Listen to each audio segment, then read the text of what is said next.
Now, before we get into it today, I want to just help us because we're going to have a real powerful conversation. And I think there's a couple of words that bears some definition before we jump in. The first one is this: believe. What does the word believe mean?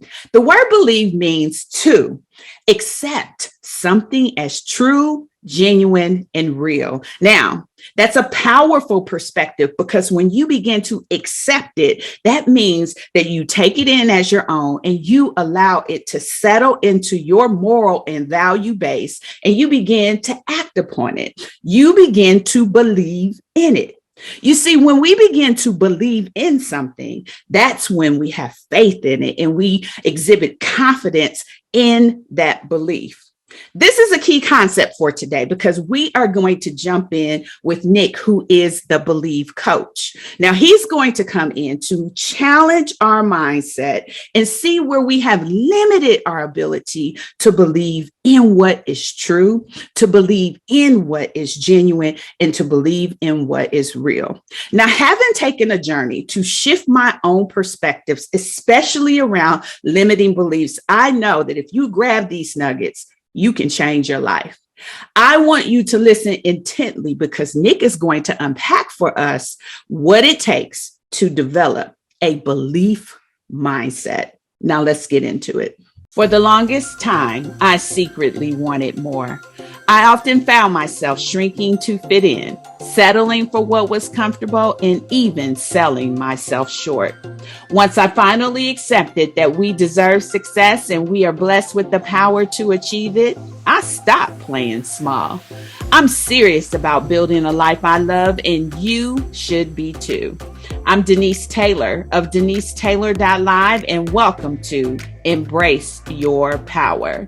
I help women prioritize themselves, their success, and their happiness. Now let's meet this week's achiever whose story will inspire you to embrace your power and go.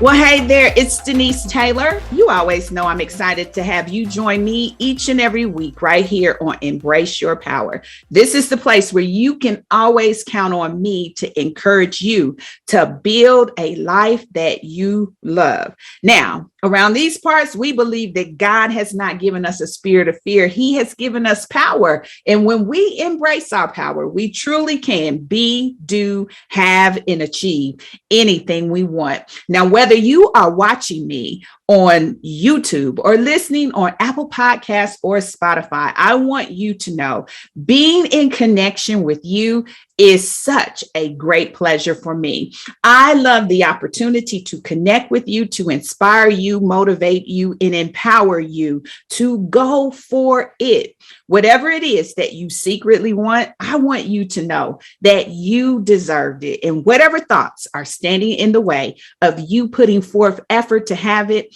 I want you to shift your thinking. That's a great segue for today, because today we are talking about our belief system, our mindset, the way that we think, and how critical it is for our success and our sustainability of the life that we truly want. The Bible tells us, as a man thinketh, so is he. As a woman thinketh, so is she. I want you to know that your thoughts radiate what you believe. And if we can make shifts in our belief system, I believe we can revolutionize our lives. I know that because I have taken a journey to shift my thinking concerning me.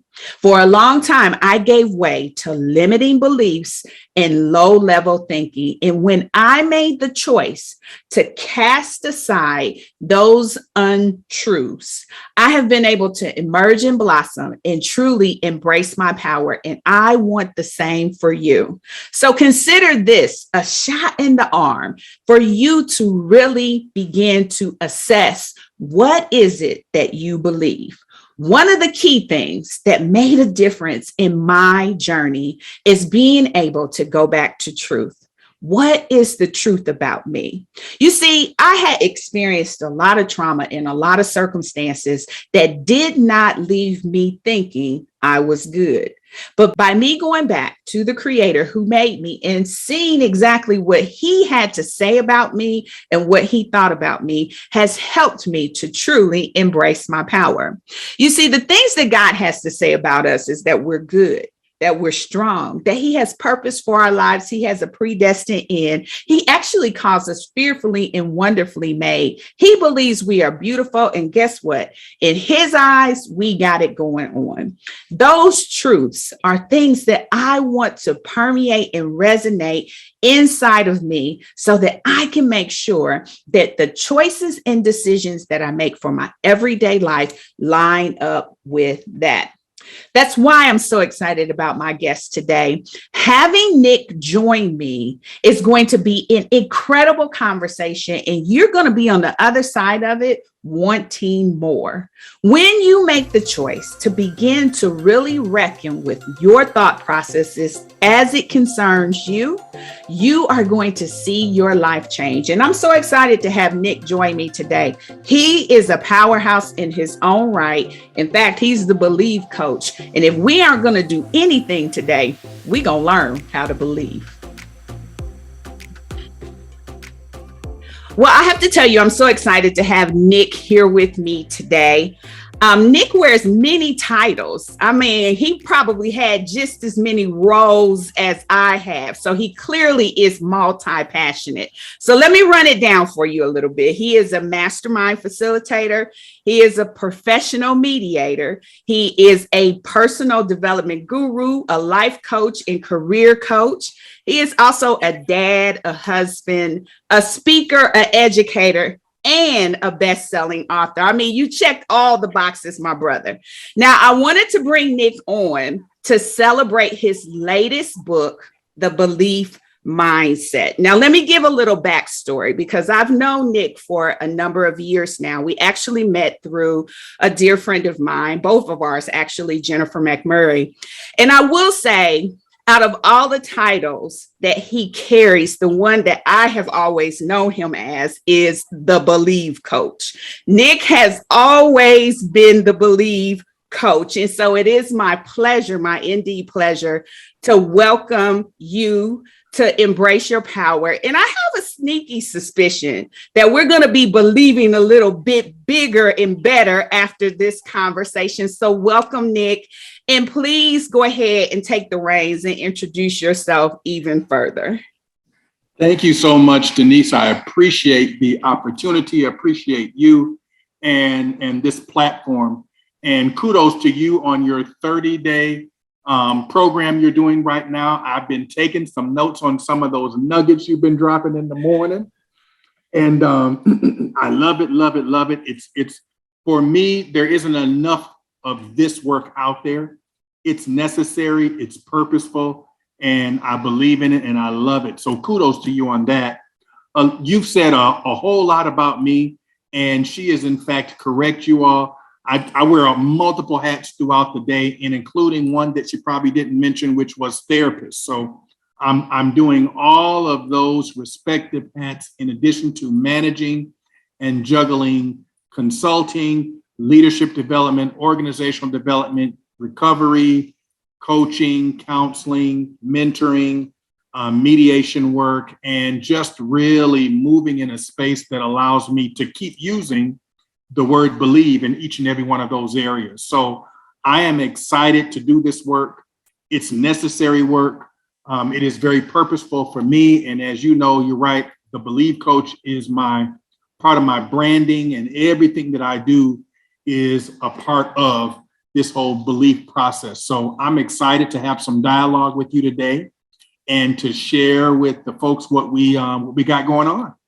Oh, that is so fantastic. Therapy, you know, that is so huge and it's so necessary. And I will tell you that my life coach oftentimes brings therapists onto her platform, and she struggles to find Black men serving in that context. And so I am so excited to hear that among all the things that you're doing, that you are showing up to be able to serve in that way, because it's so necessary in this season. And it's so necessary for people like you as a Black man to be able to serve in that capacity. So kudos to you for another role, another hat, in another way to serve. Now, tell me, where did your passion for believing ignite, and how did that transform into you becoming the Believe coach? Great segue here. I will tell you the passion for belief is all the way tied to my own personal story. Mm-hmm. And so it takes me back to growing up as a child, and it takes me back to being challenged with some severe health challenges, which I continue to battle with today. But thank God for technology that allows me to do a whole lot more than I could do as a child. And so at that time, I was this little, real skinny kid that had these health challenges. I was in the hospital oftentimes every year.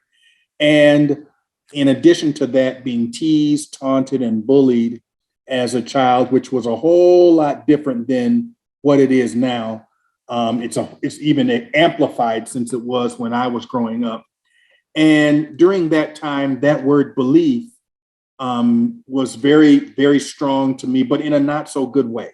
Mm-hmm. And so I believed the names I was called. I believed I wouldn't live long. I believed I wouldn't be successful. I believed I wasn't good enough. All those what we call negative beliefs that halter or hamper our growth. Mm-hmm. And those beliefs were so strong for me that at one point at 15 and a half years old, I planned my own suicide. And so to know that it was that strong on that end, as I started to grow older and grow up and really get in the space of personal development just for me, to really understand who I am and embrace the man that I am, it was a process that allowed me to see that the foundational piece is the belief. And I had to really shift into starting from believing in me, because none of this work that we do and that I have been able to do would be possible if I couldn't believe in me first. And so the foundation starts with me believing in me and then growing from there. But it's been a journey, and I make no qualms and no excuses, and I'm real transparent about it. It's a process. It has been a journey, and that journey really got me into this work, from teaching to personal development, professional development, and then passionately being able to serve in a capacity that allows me to, if one individual at a time, I can have an impact and change a life, then it's huge. And so I made it the byproduct of what I do. And in all that I do, I take it back to this word believe. That's awesome. You know, I have had the privilege, and I do mean privilege, to share a physical stage with you. And when I heard you share your testimony, I knew that was a transformative time for you. And to hear you talk today about how this whole concept of believe can have negative influencing factors and it can have positive influencing factors. And for you to recognize, I have been fueled from things that were not for my good, to the point that you were really questioning the own validity of your own life. And I'm thankful that you were able to shift out of that. It is so powerful what you've lobbed on here, and it's life-changing, though it seems so simple.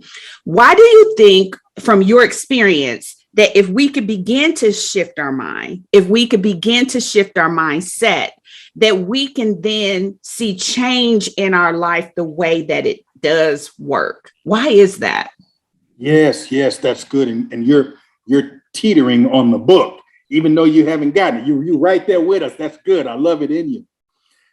It's real interesting, Denise, because what happens here is with our foundational beliefs, and I'm real big on never underestimate your family of origin and all of your lived experiences. And to your point, as we unconsciously and consciously take on these beliefs about ourselves, our view of the world, our view of life, and the world around us.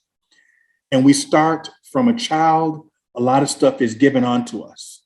And so we're confused. We got to really find ourselves, and we got to really understand where we want to be in this life.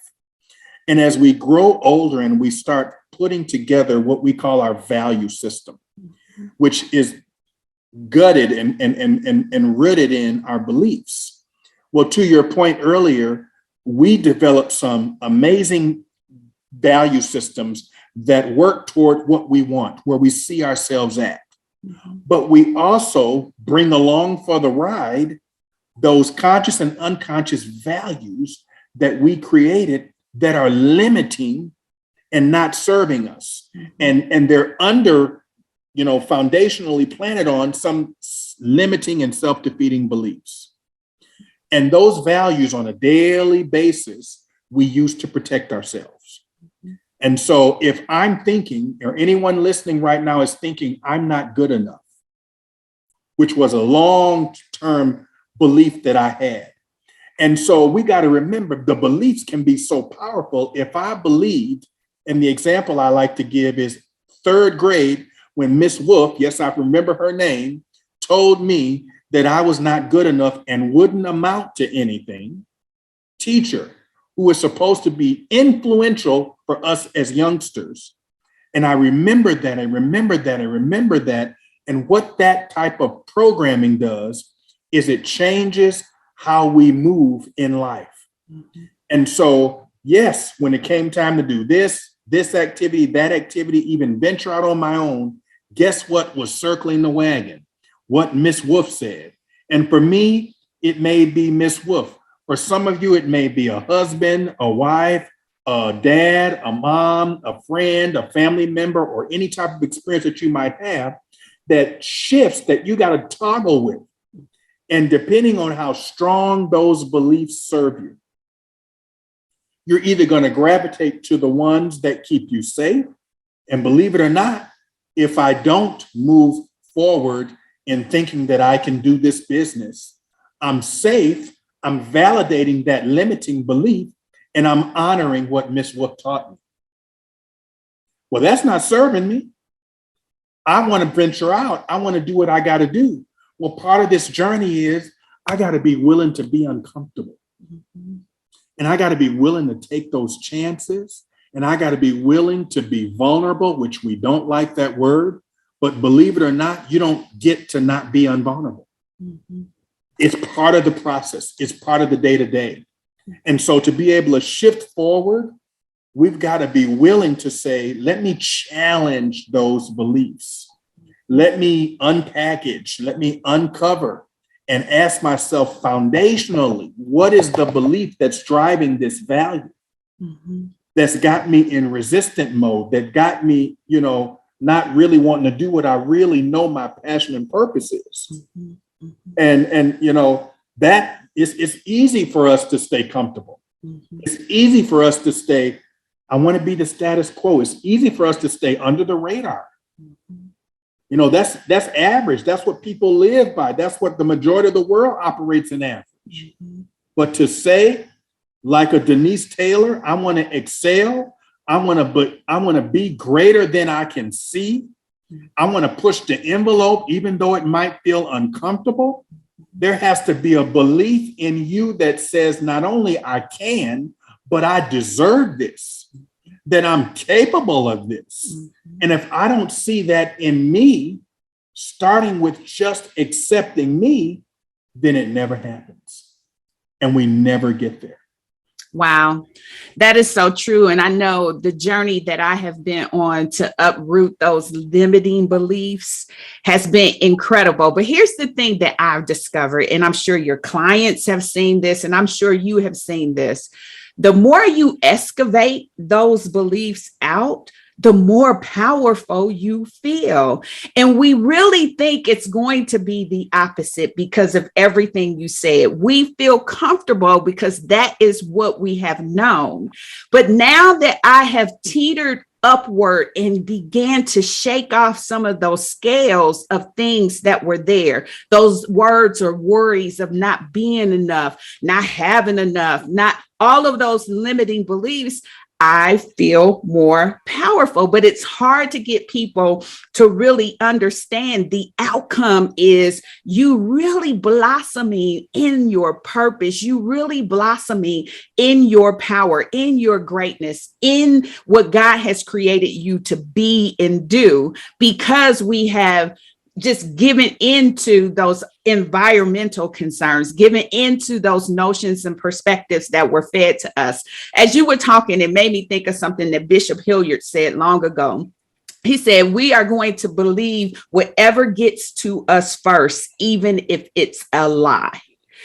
And then we're going to spend so many years trying to uproot the lie so that truth can come in. So whatever gets to us first, whether it's the unfortunate thing that your teacher said, or it's the mean words that your parents said, or it's the bullying names that came from the kids, whatever gets to us first, unfortunately, that's what we believe. And then we spend the rest of our life trying to uproot that so that truth can come in.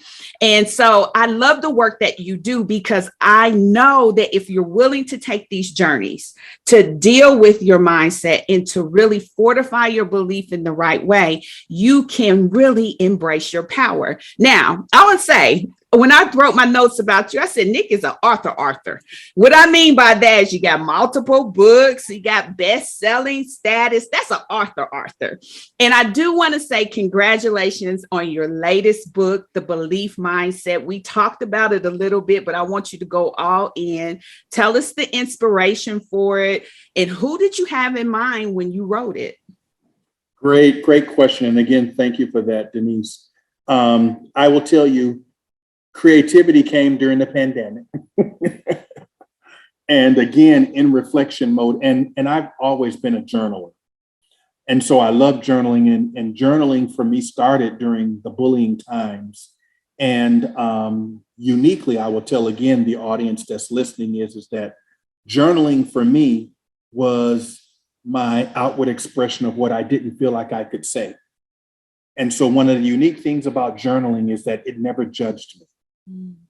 And in reflection mode, I always could look at it and see how far I've come, where I've come. But my journal never judged me, but it allowed me to express as much as I wanted to.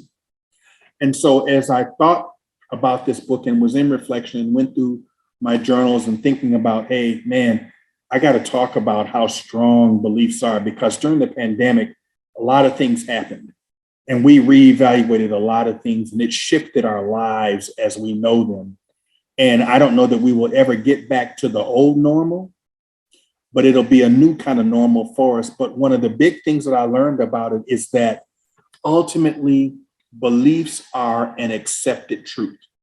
So it's something that we ultimately decide, I'm going to believe it. I'm going to accept it as my view of the world. And that became even more amplified as I watched the political landscape change, and I watched how we operate in and out of the country.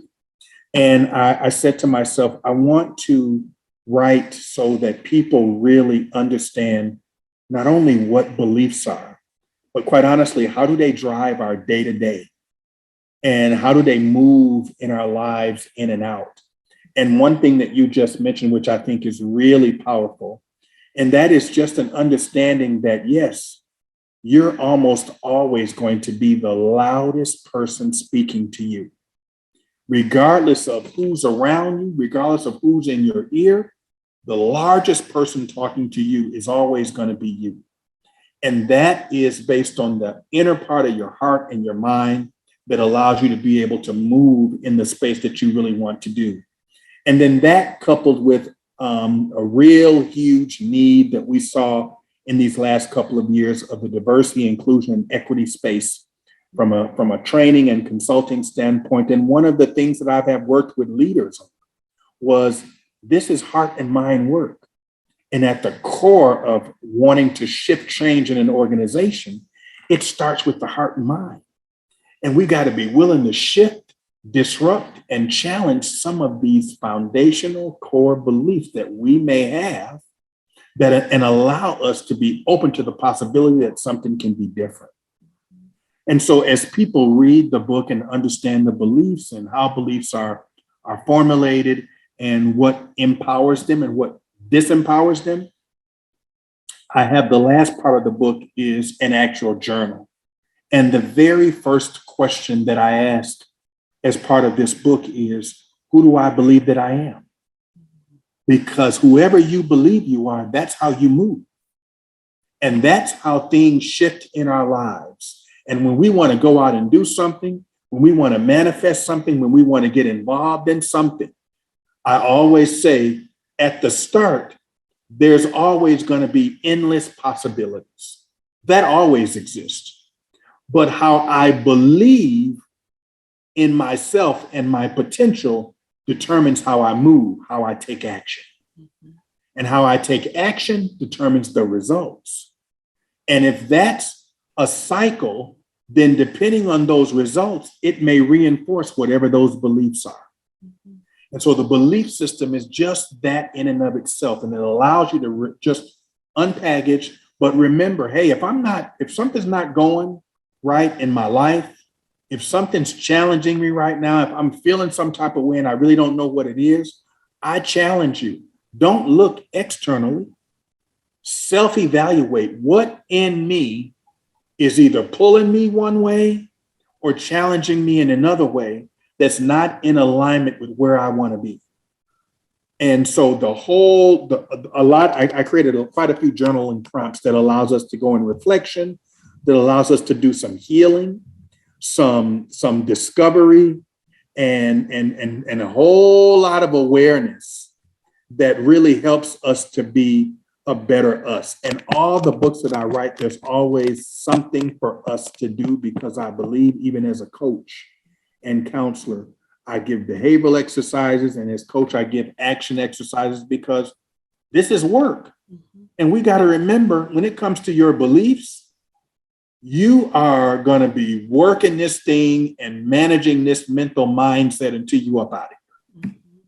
And if you don't, you will resort or retreat back to comfort, and then you'll feel defeated if you don't intentionally work at it. And that's one of the things that I think is most encouraging for me. At the top of this, the Believe Coach, talked about how you were tuning into what I was sharing every day to sharpen your edge. And I think that's what we fail to realize, is the importance of continuing in the journey, in the process.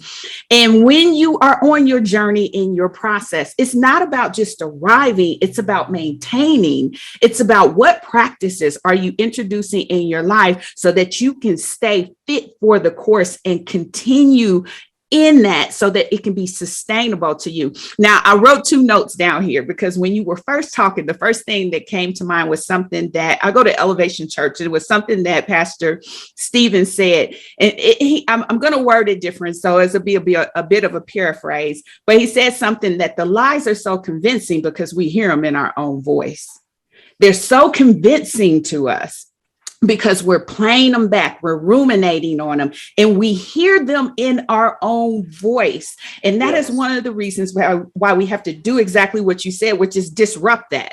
You have to disrupt that cycle and talk about what are we going to do to shift that. And one of those shifting techniques is to journal it, is to get it out so that you don't ruminate on it.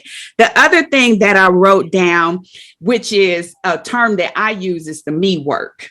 Now you're talking, because that me work, when you are willing to take that journey, we could sit back all day and point and say him, her, them, they. But when you really want change, and you really want to sustain, and you really want to see yourself elevate, and you want to see yourself go fast, you got to be willing to take a me work journey.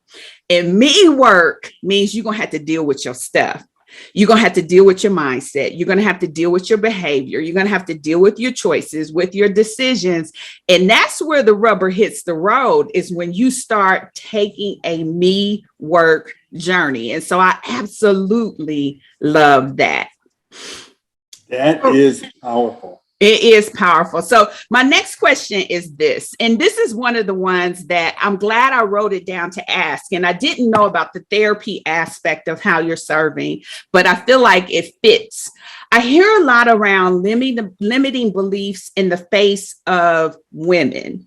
But how does it target men when we have this whole notion of limiting beliefs? Because I don't know if I'm just hearing it from women more because that's who I serve.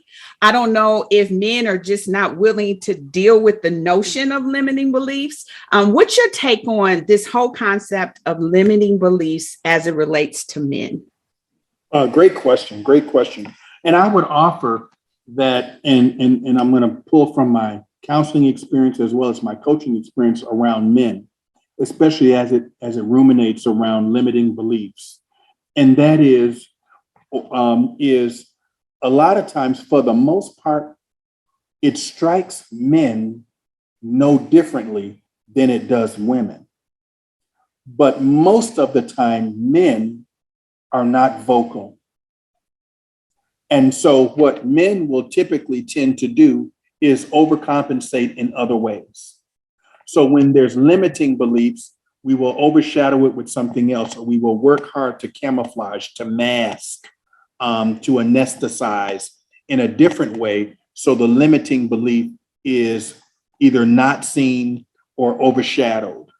And so when you unpeel it and you break it down from a counseling standpoint and even a coaching standpoint for awareness to happen, oftentimes, we don't want to point the lens or the camera back on ourselves. And to your point earlier, you have to be able to do that and willing to do that.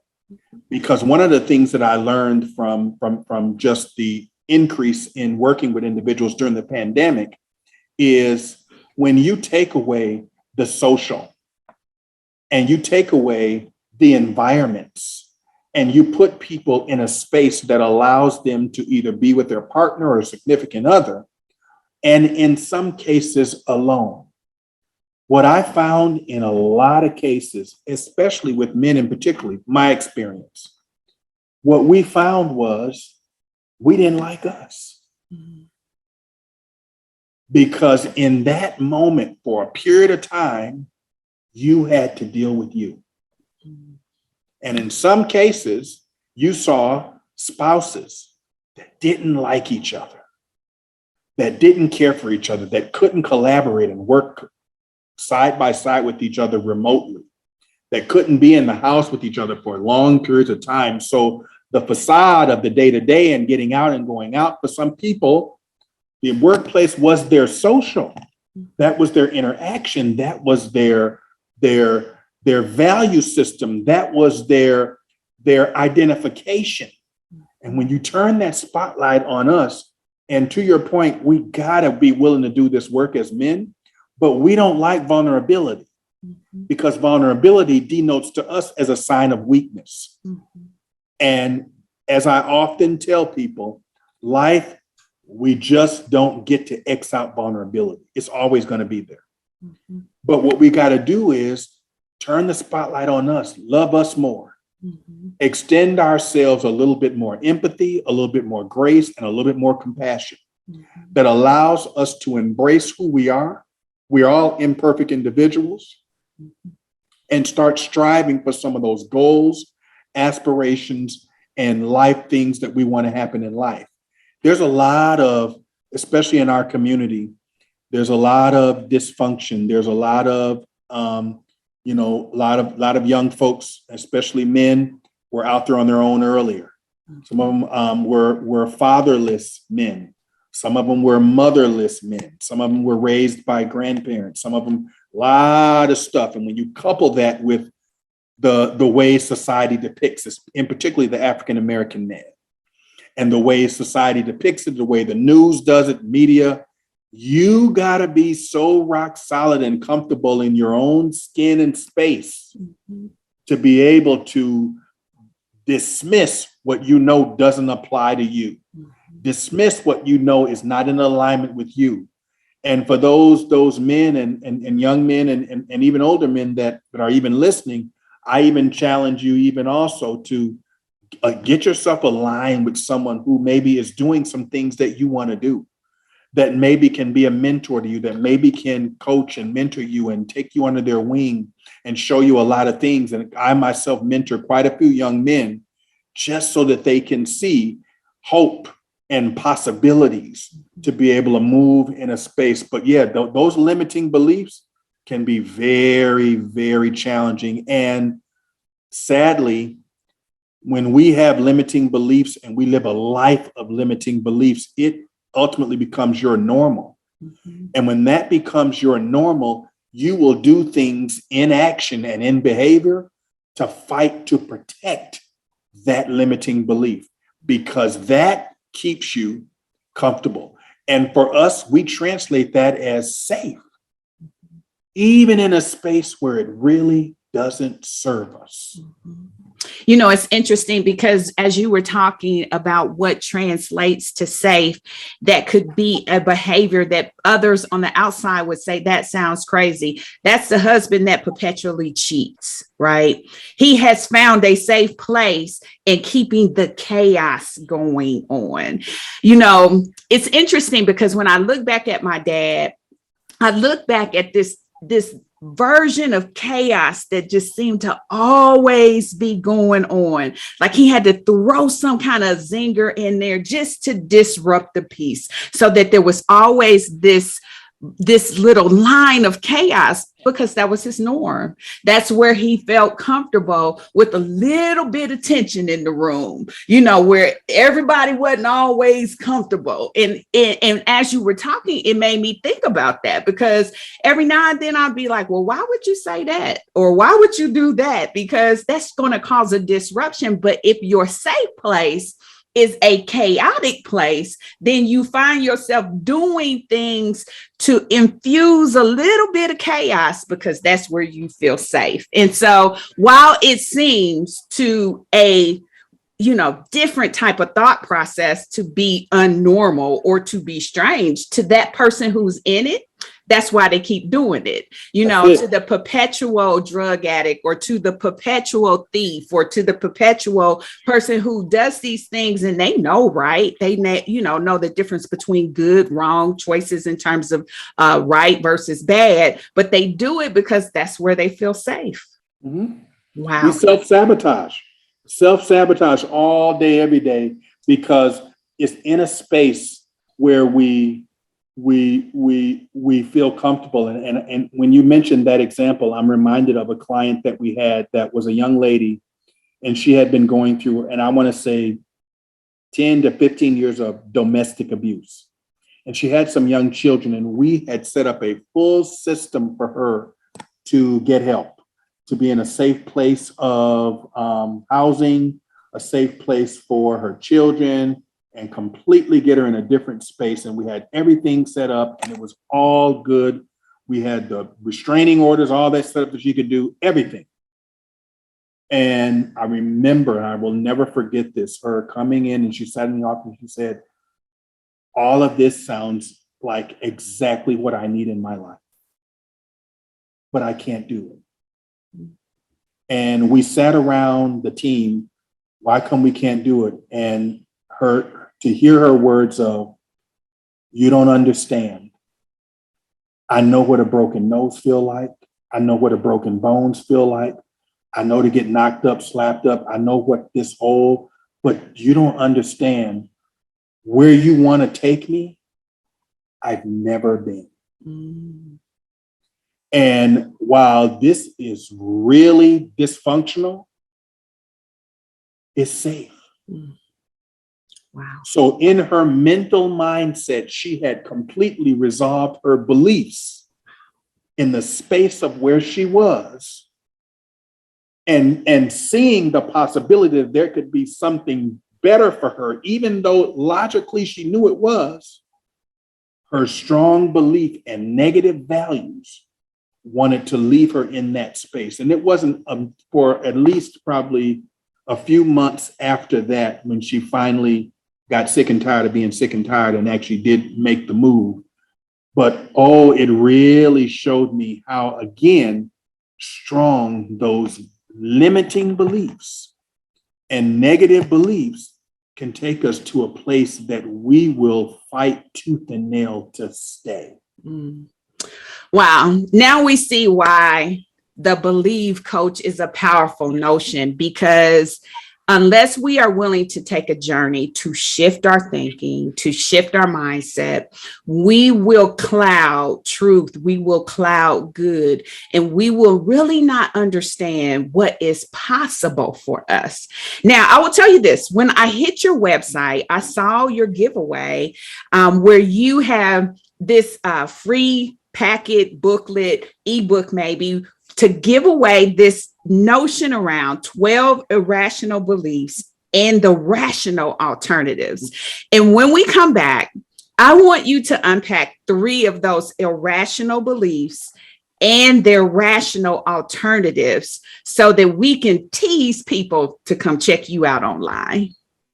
Now, I know that you are enjoying this incredible conversation that I am having with Nick.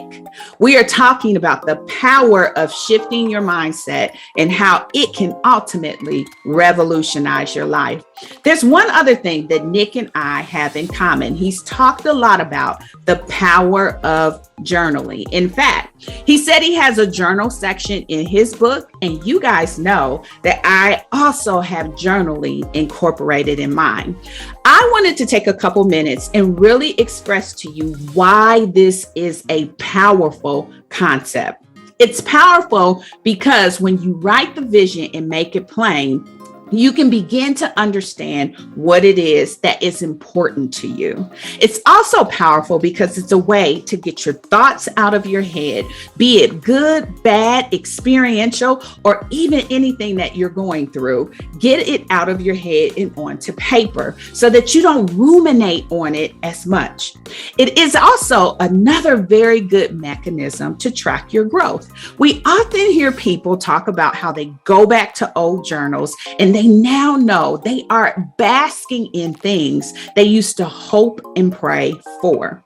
It's a way to gain self-confidence. It's a way to relieve stress. It's a way to find inspiration. And it's a way to really strengthen your memory and really make connection with divine inspiration. And so I want to encourage you, if you don't have journaling as a part of your regular routine and you're looking for ways to stimulate your belief system, think about incorporating journal time into your day.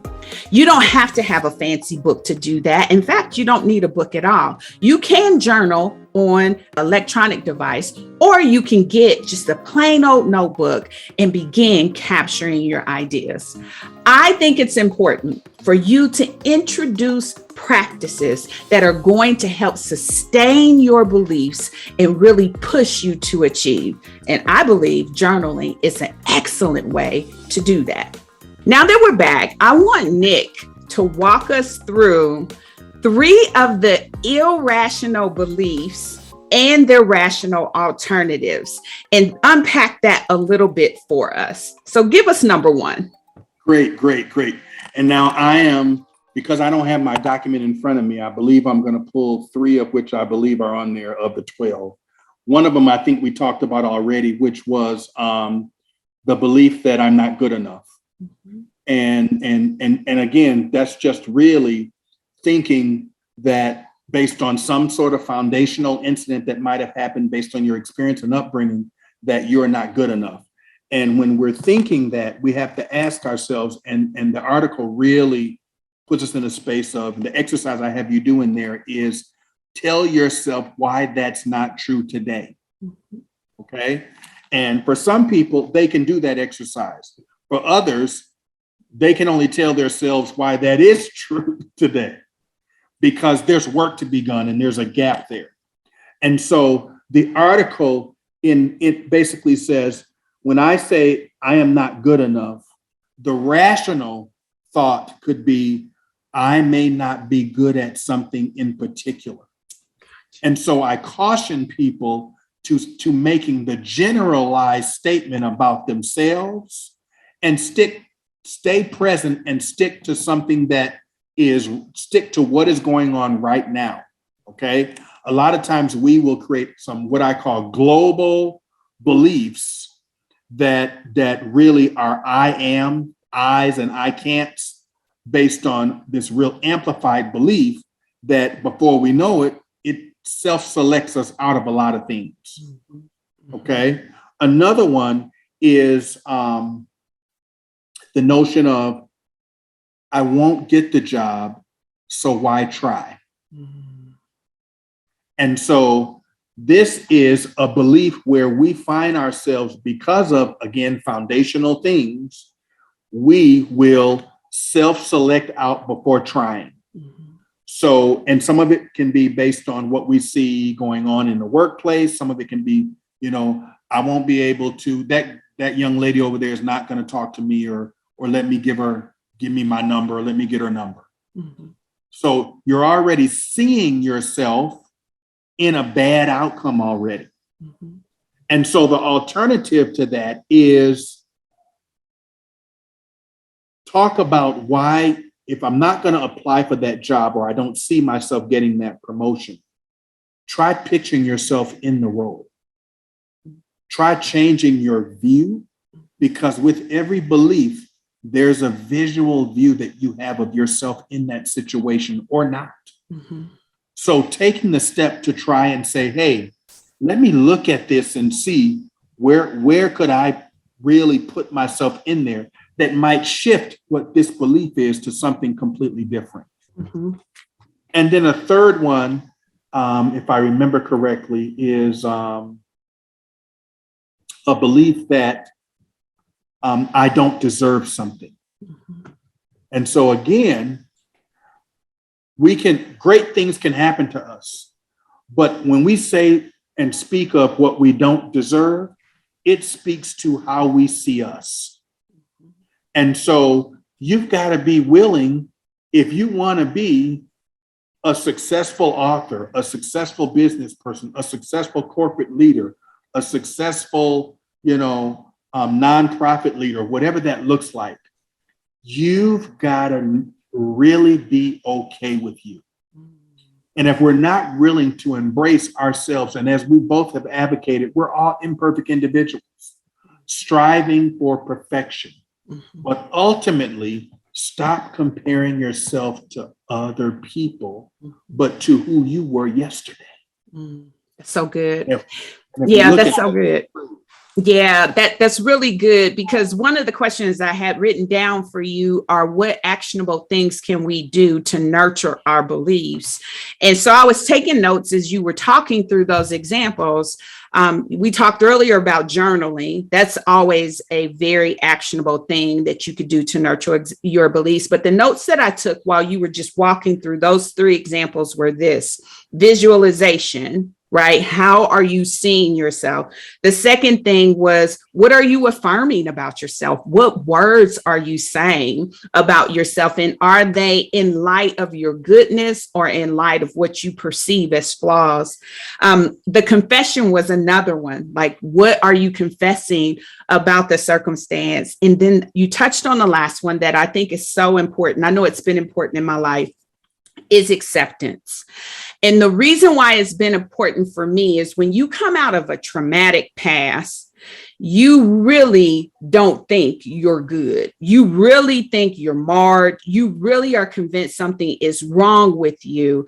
And working to the point where you can get acceptance of who you are is a huge deal. It is absolutely a huge deal. And for me, I can only talk about me. I had to go back to truth. I had to go back to, what did God say about me? Never mind what Denise had to say. What did God say about me? And he had a whole lot of good things to say about who he created. And so I had to begin to take myself back to who created me, why he created me, and what he said about me, because my experience had painted pictures for me that really were not for my good. And so I love those actionables, because as each of us are on our journey, and we talked about it earlier about how we sustain it, how we maintain it, it is through the journaling, it is through the visualization, it is through the affirmation, it is through the confession, and it absolutely is that everyday exercise for me of accepting what God says about me and really leaning into that truth. And so I think that those are incredible. I invite people to go to your website and be sure to get that information, because those 3 were powerful. And there are 9 others that are on that article that can help them out even more. Now, before we get out of here, I do want to talk about the Believe University, because I think you got 15 roles, but now you got a whole university to boot too. And I think it is worth noting that you have some big name clients that you are serving through your university. You have been in some huge media spaces. And so the reputation that you and the university has is very, very honorable. And so I commend you for that, because that takes a lot of work to grow that brand, to grow that reputation. Tell us about Believe University. Thank you so much, and I really appreciate that. Believe University is exactly, again, using my word again, believe, and it's an opportunity to take some courses online for personal development, professional development, a lot of your corporate training and development courses that you might see out there in other places.